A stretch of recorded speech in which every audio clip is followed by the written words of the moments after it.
Kita masih lagi berada di bawah tajuk negara-negara dan bangsa-bangsa yang ada, yang wujud ketika mana sebelum kedatangan Nabi SAW. Kita masih lagi bincang tentang keadaan manusia ketika mana sebelum diutuskan Nabi SAW.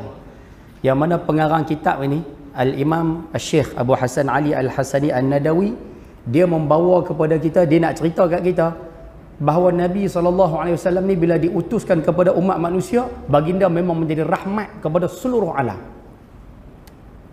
Apa bukti baginda menjadi rahmat pada seluruh alam? Dia kata cuba tengok negara-negara yang ada di keliling tanah Arab ketika tu. Cuba tengok kerajaan-kerajaan yang ada di sekeliling tanah Arab waktu tu. Semua berada dalam kegelapan. Tu punca ataupun tu ada antara sebab kenapa Al-Imam ataupun pengarang kitab kita ni dia bawa cerita negara-negara tu dulu.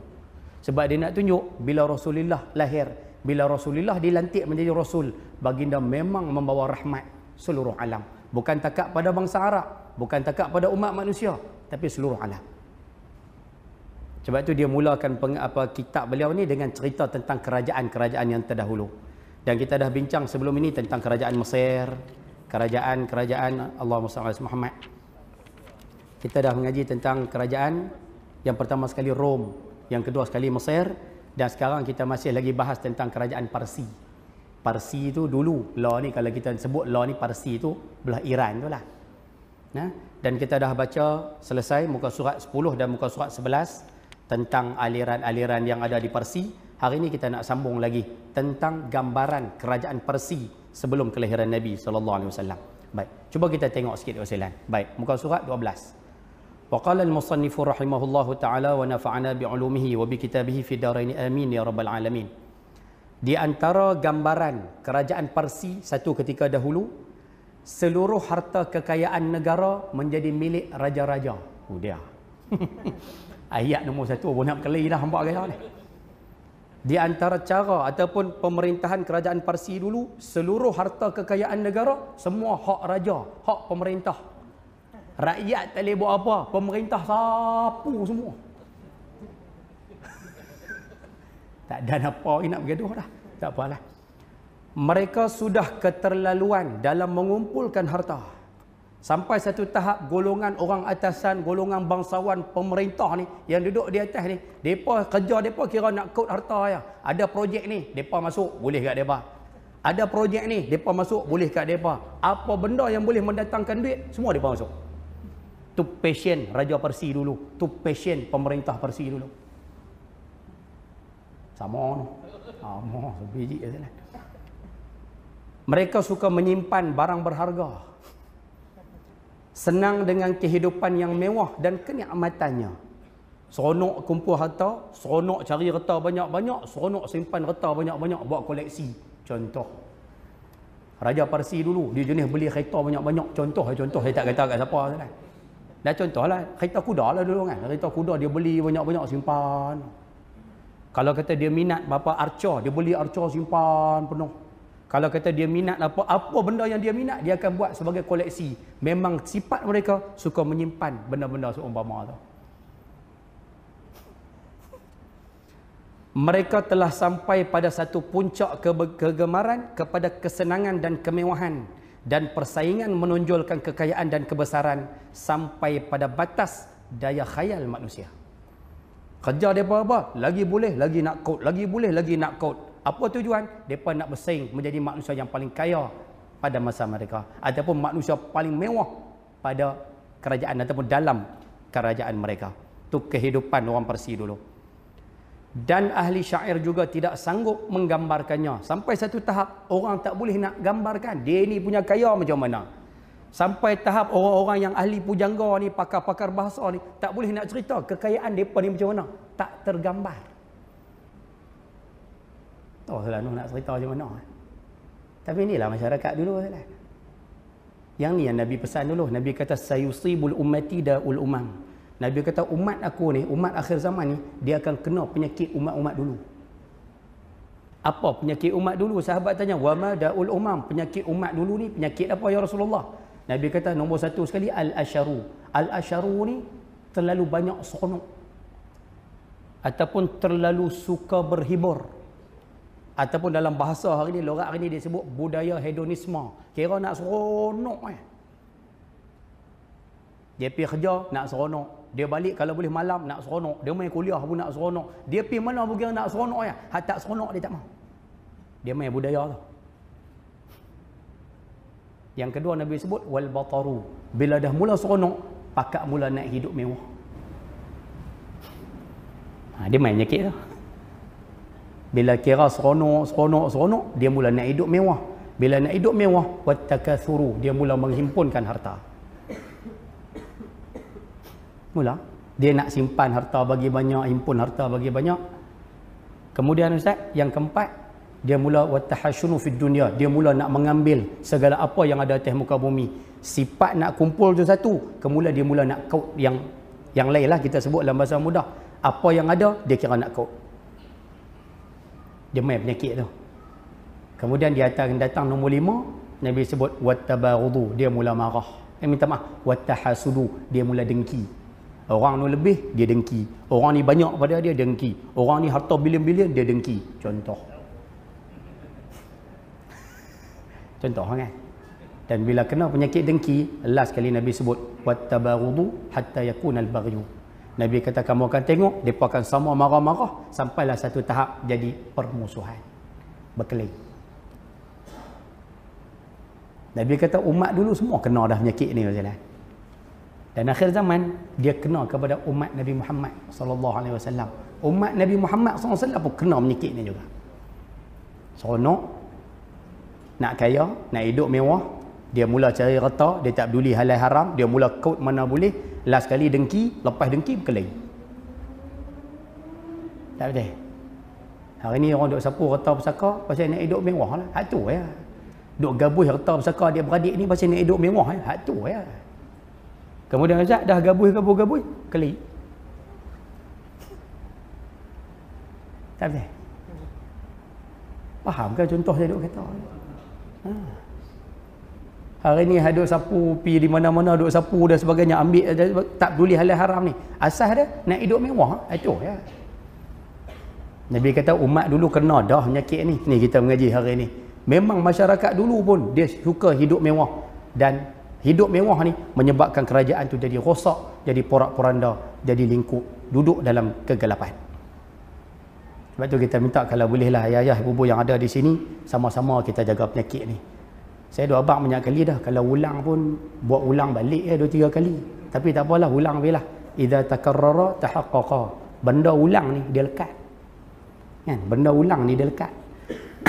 Saya sebut pada ibu sekalian dulu kan. Yang kita kata kalau bolehlah kita balik rumah sekali, kita cuba cek tengok. Kita ni semua ahli dunia ke ahli akhirat?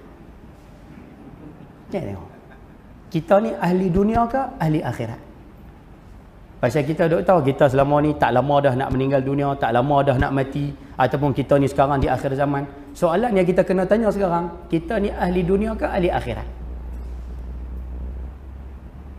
Ada orang pernah tanya Sayyidina Ali karamallahu wajhah, wahai imam, macam mana nak tahu kata aku ni ahli dunia ke ahli akhirat? Macam mana nak kenal aku ni ahli dunia ahli akhirat? Sayyidina Ali jawab simple dia. Dia bagi satu kaedah simple dia. Dia buat macam ni. Saya pun hari ni pakai kaedah yang sama jugalah. Dia kata macam ni. Kamu nak tahu kamu ni ahli dunia atau ahli akhirat, mudah ya. Kamu duduk di rumah, satu hari duduk di rumah, ada orang main rumah kamu, dia bagi pada kamu 10,000 dirham. Ataupun lorat kita hari ni 10,000 ringgit. Dia bagi seketui kat kita 10,000 ringgit. Apa kamu rasa? Kalau saya translate sikit bahasa dia, apa kita rasa? Orang main rumah kita, tiba-tiba dia bawa satu beg satu, dia kata Abang Haji, ni saya nak bagi kat Abang Haji ni 100,000 ringgit. Contoh, tak bayar 10 lah, sikit kan. 100,000 ringgit. 100,000 pun sikit. 26 bilion. Contoh. Kan? Ni saya nak bagi kat Abang Haji ni 2 bilion. Banyak kan, bohong kan. Bolehlah 100,000 sudah lah. Kan? 100,000 ringgit. Apa kamu rasa? Laki-laki tu jawab, bila ditanya macam tu, laki-laki tu jawab, seronok wahai imam. Syok lah. Orang main bagi. Selesai. Sayyidina Ali tanya soalan nombor 2. Hari yang lain pula, ada seorang miskin datang ke rumah kamu, kamu ambil 100,000 ringgit tu, kamu bagi kat dia semua. Apa kamu rasa? Laki-laki tu jawab, dia kata, rugi ya. Tak seronok lah. Sedih ya. Masa inilah Sayyidina Ali jawab, dia kata macam ni, Allah, saya minta maaf tu, kayu pengukur yang diberikan oleh Sayyidina Ali ni masalah, sampai hari ni kalau saya cek diri sendiri, saya jawab dengan penuh yakin, saya masih lagi ahli dunia. Abang saya siap. Abang saya siap, tak payah bohong lah. Sampai lah ahli dunia ni. Duk try, tak boleh, duk ahli dunia situ lah.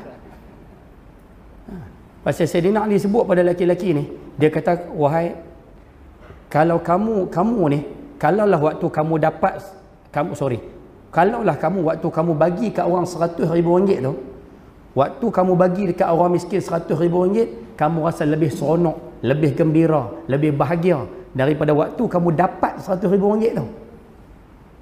Kalaulah waktu kamu bagi RM100,000 ni, kamu rasa lagi seronok daripada waktu kamu dapat tu. Sayyidina Ali kata, kamu masa tu ahli akhirat. Kamu masa tu ahli akhirat. Tapi kalau waktu kamu dapat RM100,000 tu kamu seronok, waktu nak bagi kat orang kamu rasa berat, dia kata kamu masih lagi ahli dunia.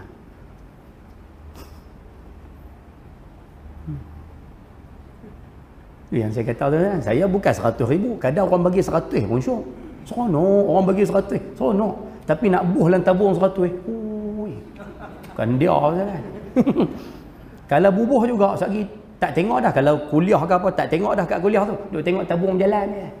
Pasal RM100 duduk dalam tu. Tu pun jangan, duk rasa nak masuk syurga salah. Padahal ahli dunia terang-terang. Lepas tu kita minta balik lagi, kalau boleh pakat-pakat fikir tengok salah. Boleh kau noh? InsyaAllah noh, mudah-mudahan ambil manfaat. Baik, sambung. Baik. Lalu ahli syair juga tidak sanggup menggambarkan kekayaan yang ada kepada raja-raja Parsi dulu, kecuali bagi orang yang berdalam-dalam mempelajari sejarah Parsi kuno, syair dan kesusastraan. Baik, tak apalah, ayat tu abaikan. Lalu mempelajari pula riwayat kota Taisifan dan istana Laun Kisra, Iwan Kisra, kebun bidar Kisra dan mahkota Kaisar Persia, serta apa sahaja yang berkenaan dengan Raja Parsi, baik dari segi tukang masak, penjaga burung, binatang buas dan segala jenis cerita yang amat menakjubkan setiap orang. Dia bagi kepada kita beberapa syair, contoh syair di sini. Dia kata cuba tengok syair ataupun kisah yang ada, kisah kebun Kisra, kisah istana Kisra, riwayat kota Taisifan, ataupun tengok dalam cerita mahkota Kaisar Persia. Dia kata dalam cerita-cerita macam ni digambarkan tentang kekayaan Raja Parsi. Bukan setakat harta dia banyak. Dia kata tengok dari cerita tukang masak dia saja menggerunkan, cukup mewah. Tengok dari sudut cerita penjaga burung pun cukup mewah. Kalau tukang masaknya mewah, kalau penjaga burungnya mewah, kalau kata pekerja-pekerja mewah, cuba bayang raja. Cuba bayang, dia punya driver dia saja pakai Audi A6 hybrid. Contoh driver. Agak-agak tokeh dia pakai apa dia. Driver dia ada 5 semua. Seorang pakai Audi, seorang pakai Audi Q7. Jenis minat Audi belakang ni. Mai ada seorang lagi Jaguar. Kalau driver pakai kereta macam tu, cuba bayang tokeh.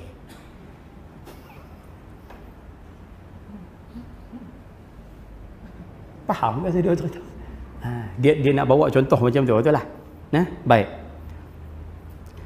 Dia kata Yazdajar. Ni pengarang kitab bawa satu contoh. Dia kata Yazdajar sebagai Raja Parsi yang paling akhir sekali diriwayatkan. Ni dia bawa satu cerita. Dia kata kamu nak tengok contoh ni. Raja Parsi hak last sekali. Lepas dia jatuh, tak ada dah. Kerajaan Parsi yang terakhir, Raja Parsi yang terakhir nama dia Yazdajar. Ketika dia melarikan diri daripada ibu kota kerajaannya Madain, ketika mana Islam masuk ke Madain tersebut. Bila orang Islam masuk ke Madain, raja tu lari. Cuba tengok dia lari bawa apa. Dia kata dia lari bersama dengan 1000 orang tukang masak. Bawa bayang tukang masak 1000. Kita orang kaya dalam rumah pun tukang masak seorang. Ni tukang masak 1000. 1000 penyanyi. Lagu apa dia duduk menyanyi lah ni. 1000 orang pemelihara macan, ataupun dalam bahasa kita ni 1000 orang dayang. 1000 pakaian. Tu dia. Beserta para pembesar kerajaan yang lain.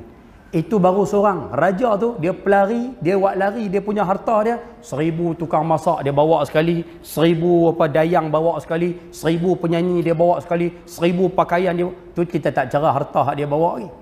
Antara dayang dengan mah, yang mana lebih disayangi? Antara harta dengan tukang masak, yang mana lebih berharga? Kalau tukang masak dia bawa sekali 1000, cuba bayang harta hak dia usung sekali tu. Pak Salah nak tunjuk kata kayanya raja-raja terdahulu. Macam mana boleh kaya? Biasa. Dia kaut semua hak rakyat, dia pakai kat dia. Ni perangai raja dulu. Boleh faham tak kat tu no? Macam marah nampak kaya. Baik. Dalam keadaan yang demikian ini, walaupun raja ni duk lari bawa macam-macam, dia masih beranggapan, dia masih duk rasa bahawa dirinya termasuk orang pelarian miskin yang patut disayangi. Dalam keadaan dia lari bawa macam-macam ni, dia masih rasa dia tak bawa apa-apa. Dia masih rasa dia susah. Dia masih rasa dia tu miskin. Macam kita jalan. Dalam bank ada sampai 30,000. Bila orang kata, mak kaya no, dia boleh jawab senang. Dia kata, mana ada duit. Padahal dalam bank 30,000. Boleh jawab tu. Mana ada duit. Tak boleh. Faham kan contoh saya bagi tu? Rupanya hak tu penyakit orang dulu rupanya no. Dia ada harta, tapi bila orang tanya dia duk abang tu, tak ada, mak ni serupang pun tak ada. Apa serupang pun tak ada, 10,000 duk ada dalam akaun. Faham ke no? Faham ke saya duk cerita malam ni? Faham no? Lebih pada faham je no. Clear je. Baik, sambung.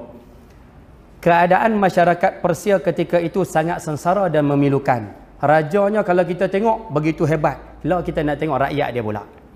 Rakyat Parsi masa tu, Allah, cukup sengsara waktu tu. Setiap orang sukar sekali untuk mencari bekal hidup dan juga pakaian. Orang nak beli makan pun susah, nak beli pakaian pun susah. Maksudnya keperluan asas pun susah nak dapat. Apa sebab? Disebabkan adanya kewajipan membayar cukai yang sangat tinggi. GST dia tulis dalam tu.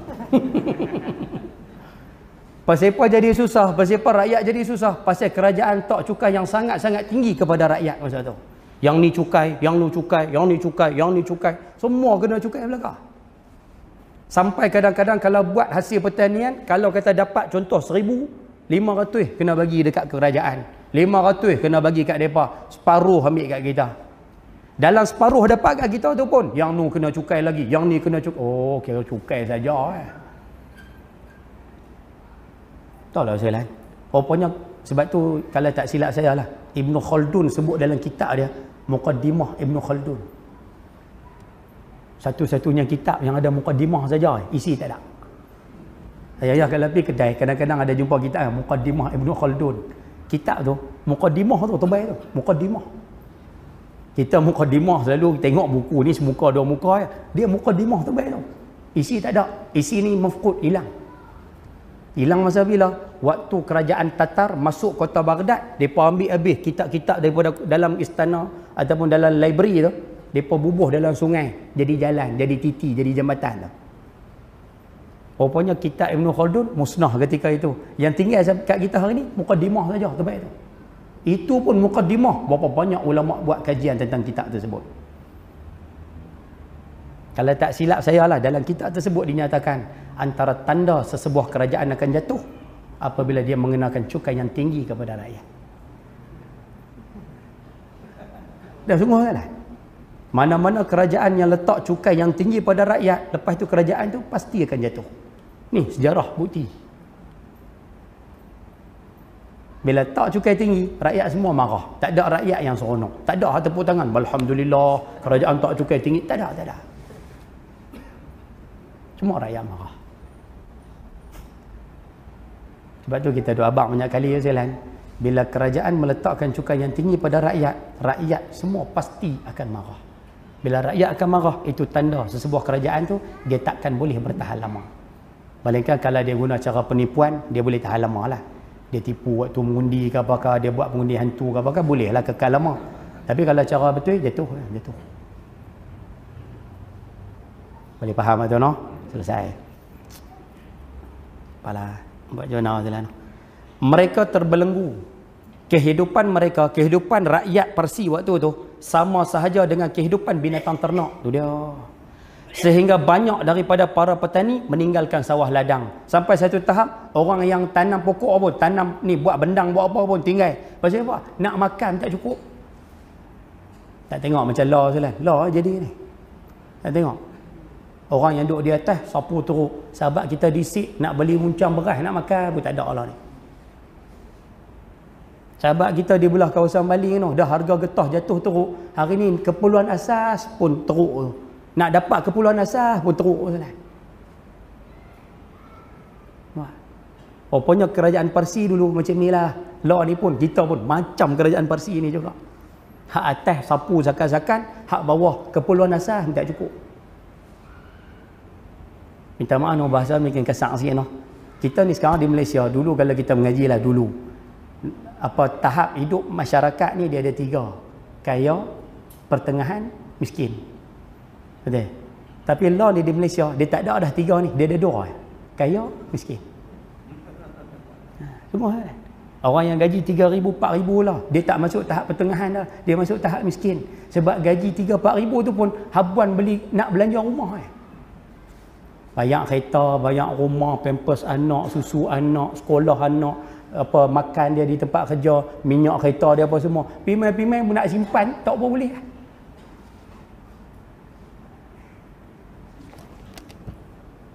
Faham kan saya buat contoh? Taklah jalan no. Itu yang kita sebut banyak kali sejarah ni. Sebab tu kita tengok dalam Quran, kenapa Allah datangkan banyak cerita-cerita umat-umat terdahulu. Cerita umat terdahulu ni dibawa salah satu sebab nak supaya umat akhir zaman ambil pengajaran daripada sejarah umat-umat terdahulu.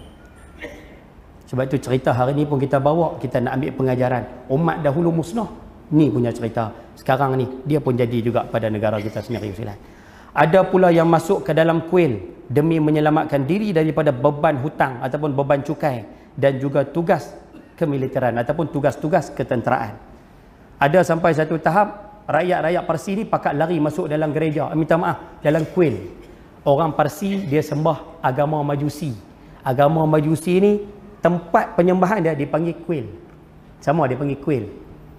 Sebab tu kalau kita tengok dulu ada kisah Salman Farisi. Salman Farisi, ayah dia tu apa nama penjaga kuil. Ayah dia di antara orang hak duk cucu api bagi jaga api hak 1000 ton tak padam tu, antaranya ayah dia. Dan orang agama Majusi ni dia menyembah api. Orang-orang Parsi dulu bila takut dengan cukai banyak apa semua, pakat lari masuk dalam kuil. Apa sebab? Duduk dalam kuil jadi seumpama kita nak kata apa? Macam Sami kot.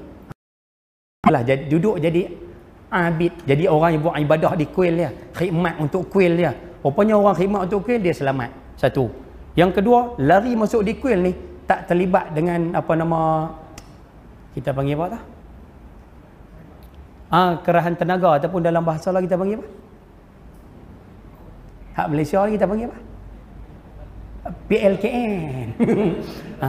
Maknanya siapa lari masuk kuil dia tak masuk PLKN. Tu bahasa mudah dia macam tu lah. Dah sungguh lah. Siapa tak masuk dia akan ditarik jadi tentera, jadi kerahan tentera. Kalau kata duduk di kampung, kalau kata tentera tu nak ambil, mana-mana orang lelaki yang tubuh badannya sihat dipaksa masuk jadi tentera. Nak selamat lari masuk kuil. Tu nak kata teruknya zaman dulu. Dan kita pun hari ni saya rasa tak ada lah sampai macam ni, tapi hak duk lari duk masjid ramai dah lah. Golongan tabligh tak masuk, mereka datang buat kerja. Ni hak kadang-kadang lari masuk. Apa pasal? Dia kata main mandi di masjid free. Dia main tu boleh duduk di masjid semua free, elektrik free, air free, semua free. Pasal apa? Apa tujuan dia lari? Sebab kesempitan hidup. Tu ya.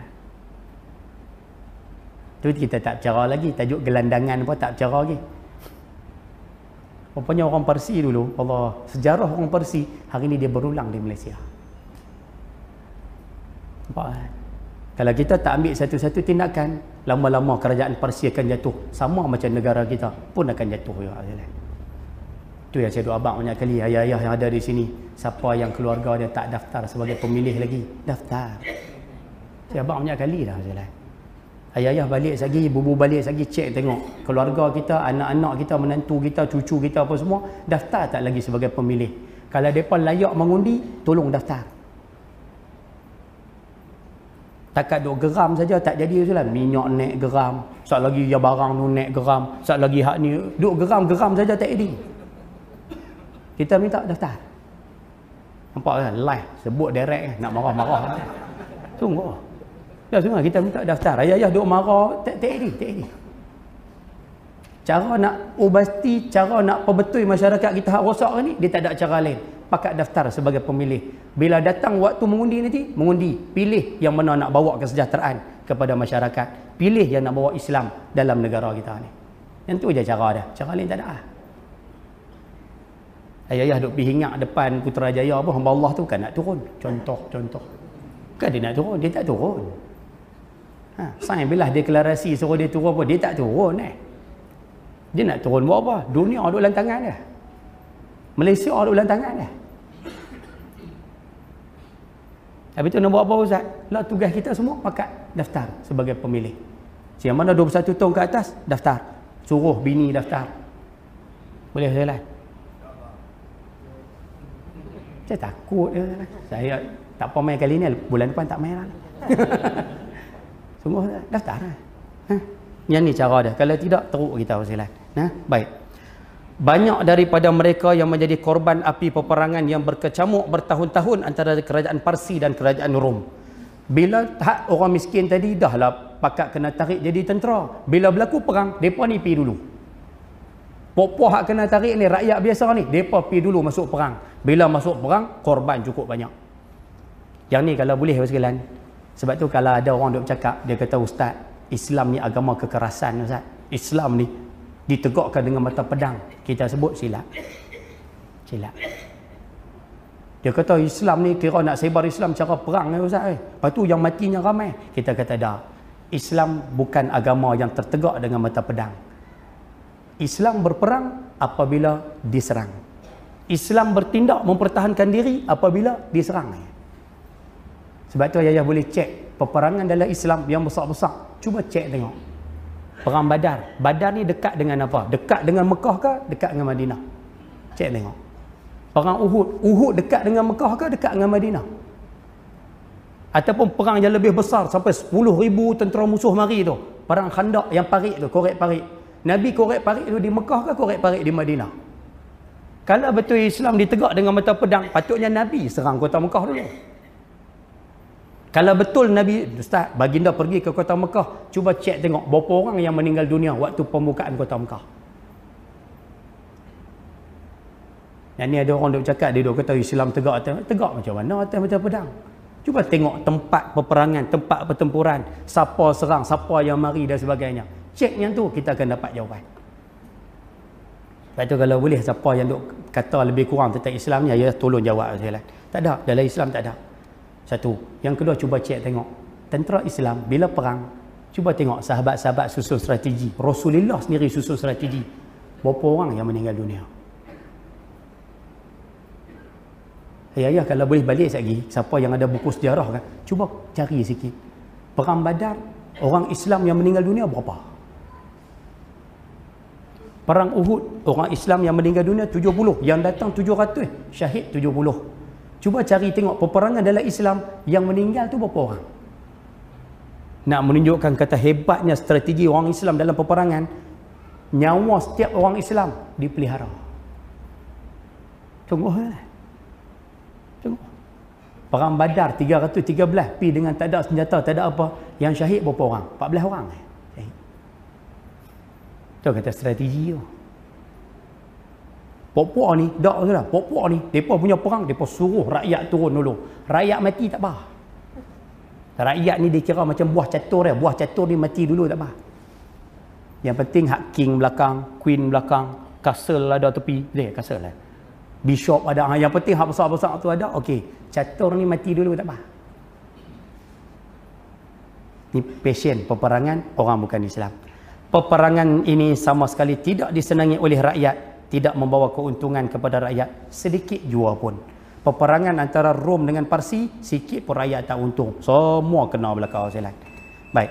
Ayah-ayah, ibu bunda rahmati Allah Subhanahu Wa Taala sekalian. Jadi kita boleh nampak sekalian sekarang ni tentang kerajaan Parsi yang pernah wujud satu ketika dahulu.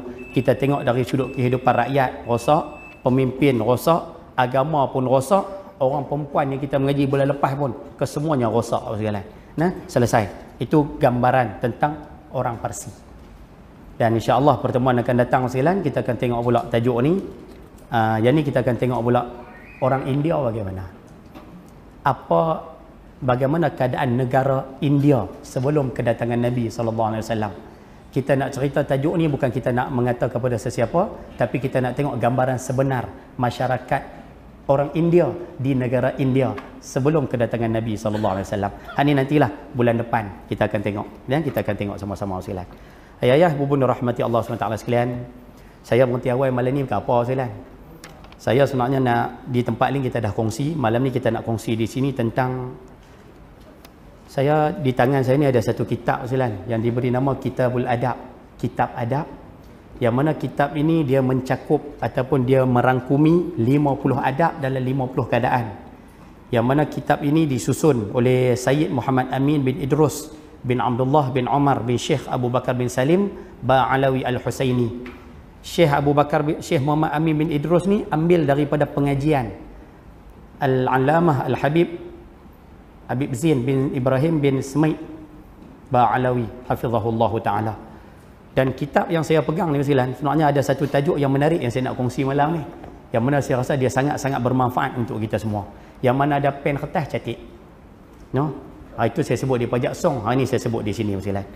Malam ni saya nak kongsi pada ibu sekalian tentang pesanan daripada Nabi SAW dan salafus soleh, orang-orang soleh dulu, tentang sebab-sebab kita cepat ditimpa kemiskinan. Boleh? Pasal apa kita ni cepat jatuh miskin? Apa punca kita cepat jatuh miskin? Itu dia sebut dalam kitab ni sekalian. Ada lebih kurang 14. Jadi malam ni kita kongsilah pasal benda ni memang berlaku dalam kehidupan seharian. Boleh ke no? InsyaAllah no? Baik. Itu yang berhenti awal malam ni tu. Baik. Saya ambil matan yang ada dalam kitab ni. Sebab-sebab kemiskinan. Antara punca seseorang manusia tu cepat jatuh miskin. Para ulama menjelaskan di antara perbuatan yang dapat menyebabkan kemiskinan sebagaimana diriwayatkan daripada hadis dan nasihat salafus soleh dulu adalah seperti berikut. Antaranya ada 14 nah, catik satu-satu. Nombor 1, orang ni cepat jatuh miskin. Nombor 1, bila dia tidak menjaga solat. Itu nombor 1. Siapa-siapa yang tak jaga semayang, confirm cepat miskin. Tak jaga semayang ni macam mana ustaz? Nombor 1, semayang 5 waktu. 1 waktu pun tak semayang. Hak ni cepat kena miskin. 1. Ataupun dia semayang tapi tak cukup. Semayang 4 saja, 3 saja, tem rajin saja, semayang tapi tak cukup 5. Yang ni pun cepat jatuh miskin. Boleh faham tak tu? Sebab tu kena semayang bagi cukup. Siapa nak hidup senang, semayang bagi cukup. Abdullah bin Mas'ud sebut as-salah miftahur rizqi. Semayang ni dia kunci rezeki. Sebab tu ayah-ayah kalau tengok anak kita tak semayang, dia tengah bulan confirm minta duit kat mak dia abang-abang minyak motor. Standard lah. Standard lah tu. Pasal apa ustaz? Pasal semayang dia tak jaga. Bila semayang tak jaga memang hidup susah. Ibu-ibu di belakang kalau kata suami semayang tak cukup, confirm hidup dia susah. Sekali dengan ibu-ibu jadi susah. Ayah-ayah yang mana jadi bos dapat anak buah semayang tak cukup, confirm di tempat kerja tu dia suka buat onar. Dia jadi, bahasa kampung kita jadi virus tu. Dia jadi racun dalam tempat tu.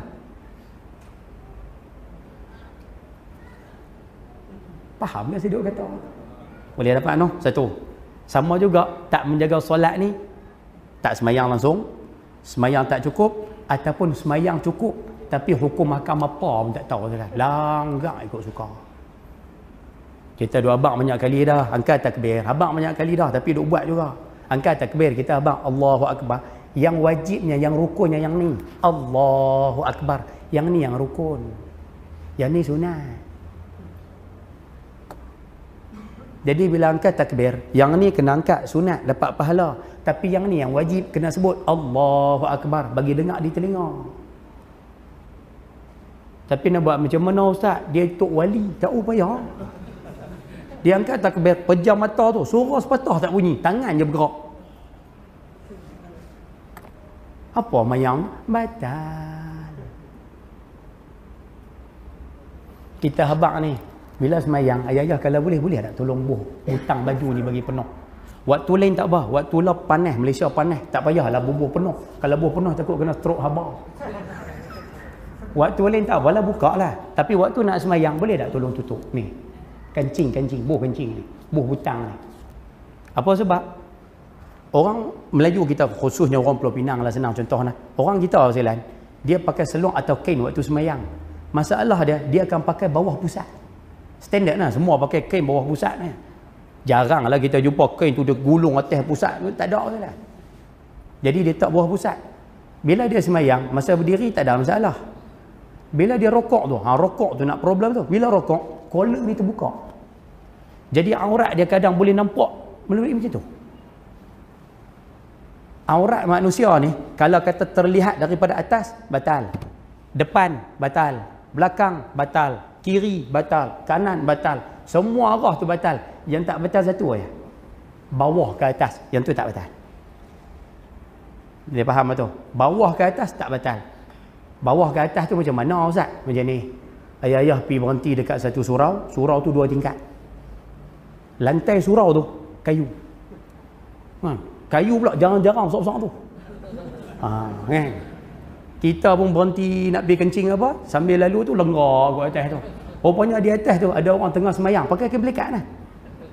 Kita pun lalu tengok tu dia nampak noneh gitu aja. Dia nampaklah aurat dia tu, betul tak? Aurat dia ternampak. Batal tak sembahyang hamba Allah di atas tu? Tak batal. Apa pasal tak batal? Pasal aurat dia dilihat daripada bawah ke atas. Yang tu tak batal. Faham tak tu? Tapi kalau dia rokok macam tu, aurat dia nampak kau tu? Nampak kau ni? Batal.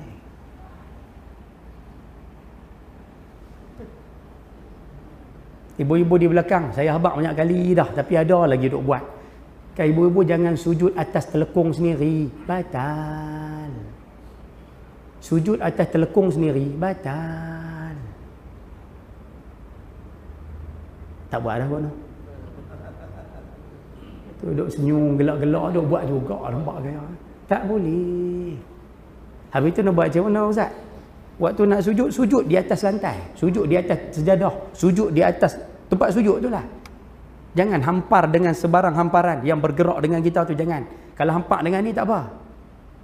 Pasal apa? Yang ni boleh ustaz. Pasal yang ni bila kita sujud atas dia. Tapi bila kita berdiri, benda ni ikut kita tak? Tak. Dia duduk di tempat sujud tu. Yang ni tak apa.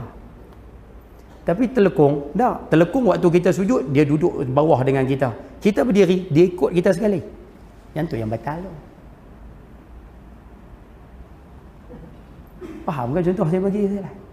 Nah, kita minta pakat-pakat jaga. Orang yang tidak menjaga solat, cepat kena kemiskinan. Satu. Yang kedua, terburu-buru keluar daripada masjid setelah solat subuh. Lepas mayang subuh, lepas bagi salam, dia kira cungit balik ya. Dia kira nak balik ya. Jenis ni. Habis tu ustaz, saya kerja ustaz, bukan sengaja balik. Saya nak hantar anak, nak hantar isteri kerja dan sebagainya. Baik. Pengarang kitab kita sebut di hujung, kecuali jika terdapat keuzuran. Maksudnya kecuali kalau ada urusan. Ada urusan tak apa kelang awal. Tapi kalau saja-saja habis mayang subuh terus cunggit balik, pergi duduk 7 Star sembang huha-huha contoh. Pergi duduk kedai kopi sembang dan sebagainya. Jenis macam ni cepat mengundang kemiskinan. Boleh kau no? 2. Ibu-ibu di belakang sama juga. Yang semayang di rumah. Lepas semayang kalau boleh wiridlah dulu. Zikirlah dulu. Doalah dulu. Jangan lepas-lepas bagi salam terus tarik bantai, lena tertinggal sejadah. Faham kau contoh tu no? Selesai. 2. Yang ketiga, nombor 3, sebab cepat miskin. Yang ni pakat balik lagi, pakat cek di rumah kalau ada, selesai bang. Tidak membersihkan sawang yang terdapat dalam rumah. Tidak mencuci sawang yang ada dalam rumah. Rupanya sawang dalam rumah ni dia cepat mengundang kemiskinan. Balik di rumah tengok dekat shilling penuh, belakang TV penuh, bawah kerusi ada, bawah meja ruang tamu pun ada, pergi dekat meja makan pun ada. Rupanya sawang banyak ni cepat kena miskin. Pasal nak orang tua-tua dulu suruh cuci sawang? Tu kata orang tua-tua dulu mengaji je lah. Nah, sebab tu kalau balik lagi tengok kalau ada, cuci bang. Faham ke saya duk kata? Boleh kau no? 3. Yang keempat. Oh, yang ni ramai pekat duk buat ni. Nombor 4. Mengeringkan air yang terdapat di wajah. Mengeringkan air, mengelap air. Tu maksud senang mudah. Mengeringkan air ataupun mengelap air yang ada di wajah dengan kain baju yang sedang dipakai.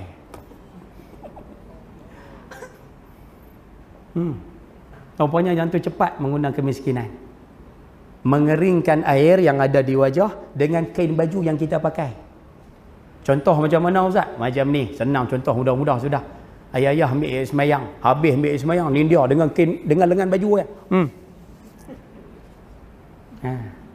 Ataupun kita buat kerja peluh, dengan peluh-peluh tu.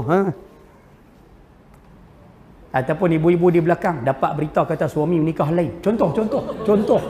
Ibu-ibu punya duk teriak tu ni dengan hujung ni ada buat begitu. Contohlah itu pun mengelap air dengan kain yang dipakai kak. Ataupun ayah-ayah semayang, tengah-tengah duk semayang tu kan sesama duk meleleh gitu. Ni sambil semayang. Contohlah contoh. Sebab tu sunat bawa sapu tangan. Sunat ada sapu tangan. Mandil sapu tangan. Sebab tu kalau boleh elok apa sekalian. Ibu-ibu di belakang sama juga boleh faham kot contoh tu no. Termasuk juga ibu-ibu kalau boleh. Ibu-ibu yang ada anak ataupun cucu yang kecil-kecil. Yang kecil-kecil tu selalu depa kan hingui. Boleh tak tolong elokkan? Sebab orang kita ni bila cucu hingui, dia kadang dia suka ambil baju cucu tu lah. Boleh tak? Hak mana mak ataupun tok yang cerdik sikit, dia pakai baju sebelah dalam. Tu kira bagus lah tu. Dia lap belah dalam. Pasal dia kata kalau lap belah luar lagi nampak hijau hingus tu. Jadi lap belah dalam. Boleh tak kita minta? Boleh dapat ikut no? InsyaAllah no? 4. Yang kelima. Makan dan minum dalam keadaan berjunub. Rupanya cepat kena miskin no? Makan dan minum dalam keadaan hadas besar. Dia bersama dengan isteri dia bersama dengan suami dia, lepas-lepas bersama tu dia kira keluar pergi kena cakotiau telur ayam basuh dulu. Contoh, mandi wajib tak mau lagi. Contoh. Ataupun dia tak makan di kedai, dia makan di rumah. Rupanya makan dan minum dalam keadaan hadas besar ni, dia cepat mengundang kemiskinan. Apa kaitannya? Wallahu alam. Tapi ni disebut oleh alim ulama kita dalam kitab. Sebab tu kalau siapa percaya, silakan. Siapa yang rasa tak mau percaya, terpulang. Boleh kok no? 5. Yang keenam, isteri yang suka mencaci suami. Isteri yang suka memarahi suami. Rupanya rezeki kena kerok no. Rupanya cepat kena miskin no. Seorang isteri yang suka memarahi suami. Sebab itu ibu-ibu kalau boleh tak usah marahlah kat lelaki tu. Boleh kau no? Tak usah marah suami. Nak beletiak 5 minit sudah. Jangan lama-lama. Selesai. Nombor 7. Nombor 7. Berdiri telanjang tanpa menutup aurat. Maksudnya apa Ustaz? Berdiri telanjang tanpa menutup aurat. Contoh paling simple, dia suka duduk dalam rumah. Dia suka duduk dalam rumah, tak mau pakai apa, duduk nonem jalan dalam rumah macam tu. Jenis-jenis tu. Dia mandi, bagus. Mandi bagus. Mandi ni sekalian, tambah kalau mandi wajib, sunat tak pakai apa. Mandi wajib, tak pakai apa, tak apa, mandi wajib. Tapi lepas mandi, nak ambil wuduk, sunat pakai kain tola ataupun pakailah sesuatu tutup aurat. Ada setengah pandangan kata sunat, ada setengah pandangan kata wajib waktu nak ambil wuduk. Kena pakai pakaian. Ni dak Ustaz, dia mandi tak pakai apa dah. Dia ambil sembahyang tak pakai apa. Lepas tu tolak pun dia tak buat masuk. Habis mandi nonde berjalan keluar. Oh, kacau sini ni. Kalau ada tolong buang noh. Ni duk gelak ni duk buat dah hamba gaya. Boleh kono kalau ada pakat-pakat apa betul lah sama-sama nah insya-Allah. Baik, nombor 8. Tidur dalam keadaan telanjang. Tidur tanpa menutup aurat, cepat kena miskin. 8. Nombor 9. Suka melakukan perbuatan maksiat. Rupanya perbuatan maksiat dia cepat mengundang miskin. Siapa-siapa suka buat dosa, dia cepat ditimpa kemiskinan. Lepas tu kita cadang yang mana isap rokok, berhenti. Berhenti ya. Pasal isap rokok kan haram. Bila haram ni berdosa, bila berdosa maksiat lah tu. Bila kita buat benda tu, cepat kena miskin. Lepas tu kita duk tengok pasal pala rezeki aku pergi kerja. Orang lain naik gaji senang-senang ya. Aku ni puas rengkuh baru dapat. Orang lain boleh dapat sikit cukup ya. Aku ni dapat pun tak cukup-cukup pun. Rupanya ada benda maksiat yang dia buat yang menyebabkan kemiskinan tu cepat kena pada dia. Kita duk faham miskin ni gaji tak naik dah. Miskin ni saya translate dalam bahasa mudah macam ni sekalian. Banyak terjemahan saya ambil satu sudah. Miskin ni kita sebut pintu yang nak menghabiskan harta kita. Itu miskin. Antara sebab-sebab miskin maksudnya antara sebab-sebab pintu perhabis harta kita ni terbuka banyak. Ayah-ayah pernah tak dapat gaji? Hari ni dapat gaji, esok balik rumah, bini tunjuk, abang, ni ada surat apa tak abang? Oi, kena bayar bil apa tadi 700 bang oi. Sebelum ni waktu tak ada dapat duit, tak ada pun bil tu. Dapat duit, bil sampai. Duduk dalam rumah tengok-tengok, lah TV jahanam pula dah. Time tak ada duit, tak jahanam. Ada duit jahanam. Ha tu faham tak contoh tu? Tu panggil pintu perhabis. Baru dia dapat bonus tengok-tengok, ayah, cikgu minta 300. Lah. Anak awak keluar tu banyak. Ha tu panggil pintu kemiskinan. Rupanya orang yang tidur dalam keadaan telanjang, dia buka pintu tersebut. Sebab tu kalau boleh pakai. Minta maaf, dia buat zina, terbuka pintu tersebut. Nombor 9. Nombor 10, nak berhenti dah silat. Yang ni ibu-ibu di belakang, antara sebab cepat kena miskin, suka membersihkan sampah di dalam rumah pada waktu malam. Orang yang cepat kena miskin bila dia suka sapu sampah dalam rumah waktu malam. Sebab tu orang tua-tua dulu tak bagi sapu sampah malam-malam. Adalah alasan yang dia bagi tu. Tapi sebenarnya rupanya sapu sampah malam-malam ni dia cepat mengundang kemiskinan. Habis tu kalau makan nasi tumpah Ustaz, sapu dekat tempat nasi tumpah sudah ataupun kutip nasi itu. Nak sapu tunggu siang, esok pagi sapu. Faham ke Ustaz? Ayah-ayah balik lagi tengok noh kalau bini kita duk rajin sapu sampah malam-malam, kata dia Ustaz. Boleh noh, selesai. Nombor 11. Yang ni jam. Terlalu banyak tidur. Rupanya tidur banyak ni cepat miskin rupanya. Lepas subuh lena, lepas zuhur lena, lepas asar lena, maghrib lena, kuliah pun lena. Rupanya lena banyak ni cepat miskin rupanya. Habis tu Ustaz, lena yang terbaik bila Ustaz? Lena yang terbaik nombor 1 lepas isyak. Lepas isyak cukup baik untuk lena. Tak payah habaq Ustaz. Yang kedua, sebelum zuhur. 2 waktu ni cukup cantik untuk tidur. Boleh dapat sekat tu no? Nah, tapi kalau tidur banyak, cepat jatuh miskin. Nombor 12. Duduk di pintu rumah. Duduk di pintu rumah. Rupanya duduk di pintu rumah ni, dia cepat miskin. Orang tua-tua dulu, dia duduk di pintu rumah, cari kutu. Masalah? Dulu punya cerita lah. Orang lah dak silan. Yang ni tak apa noh, saya minta izin pada rakaman yang tengok tu tak payah nak tengok ke noh. Saya tak pakai mic boleh dengar ke noh. Orang kita hari ni silan. Orang kita hari ni dia tak duduk tepi pintu, tapi dia suka buat macam ni. Bayang dia pintu. Dia suka duduk. Dia bersembang dengan orang ni. Lama tak nampak dia tak ajak orang masuk dalam rumah. Dan dia tak turun ke bawah merhatikan tetamu tu di bawah. Dia duduk kat muka pintu. Rupanya perbuatan macam ni pun dia cepat mengundang. Lepas tu kalau ada orang yang buat macam ni, macam banyak orang nampak gaya ni. Ni dia jenis suka sembang pergi pintu ni. Kalau boleh tolong elok, insya-Allah. Baik, sambung. Nombor 13. Memakai sikat yang rosak. Memakai sikat yang rosak. Rosak ni maksud dia patah gigi lah. Ayah balik sekejap tengok bilik anak hak mana duk pakai sikat hak patah dah tu, kalau boleh ambil buang. Beli sikat baru ganti bagi kat dia. Tengok bini kita duk pakai sikat kutu tu, gigi pun patah dah, ambil buang masalah. Suruh dia beli baru. Rupanya pakai sikat patah ni dia cepat mengundang kemiskinan. Ayah yang mana duk simpan sikat dalam poket tu, lagi balik tengok. Bengkok tak apa kan, bengkok tak ada masalah. Tapi kalau tengok gigi patah, beli lelah di pasar malam. InsyaAllah 13. Dan yang terakhir, yang ni untuk ibu-ibu di belakang. Rupanya di antara punca sebab kemiskinan, membiarkan pinggan mangkuk yang kotor pada malam hari.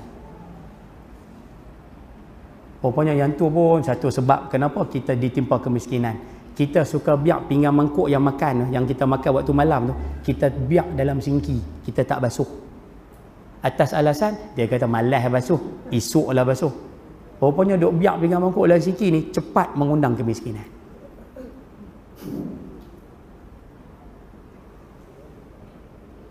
Faham kot bahasa tu noh?